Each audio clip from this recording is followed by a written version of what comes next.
With us, Joe Khalil. He's been bringing us these new developments as they're happening. What can you tell us at this moment, Joe?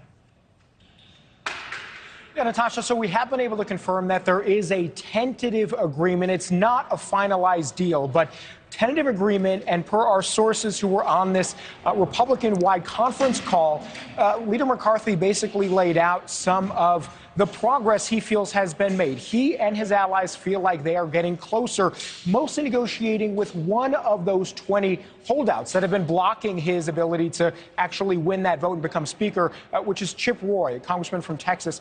So he says that there is good progress that is being made right now. Again, not finalized, but there are certain things that they're coming to terms with. One specific thing that we've been able to confirm as well is a major concession that McCarthy has made to this group, and that's what's known as the motion to vacate. So in layman's terms, that means one member, just one Republican in the next House, is going to be able to call for a vote at any time to remove the Speaker of the House. That's something that he gave. Now, we did speak with Congressman Dusty Johnson just a little while ago after that call, and we asked him what he thinks about how this is all going to end and whether he's more confident now after getting off that conference call. Here's what Congressman Johnson told us.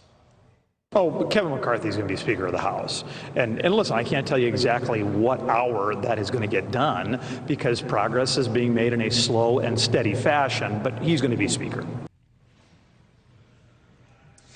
Now, Natasha, all this is to say it's not exactly clear how many of that 20 are going to potentially support Kevin McCarthy at some point. There certainly still may be holdouts. In fact, we just spoke with Congressman Ralph Norman, who tells us he has 3 pages of demands, and unless all of them are met, he would not support Kevin McCarthy. So we're not exactly sure what the vote count is going to look like. Certainly, we may see that very soon as the House gavels in again at noon.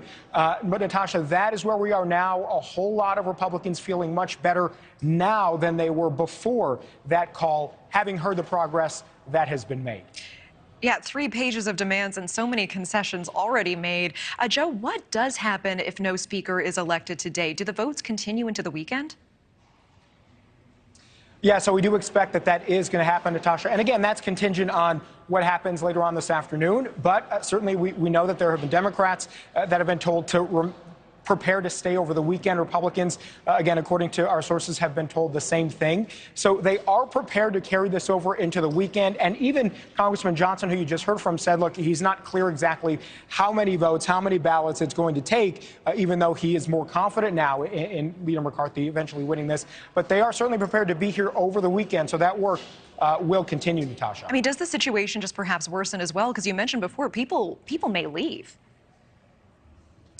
It is true. People may end up leaving. They may not stay here, not everybody. And so that certainly may hurt the vote count. But that's where we are now, Natasha. All right, Joe Khalil live for us, bringing us the very latest. Thank you so much. It has certainly been a pleasure being with you this week. I'm Natasha Zubest in for Marnie Hughes. Please take care of yourself. Thank you so much for your time.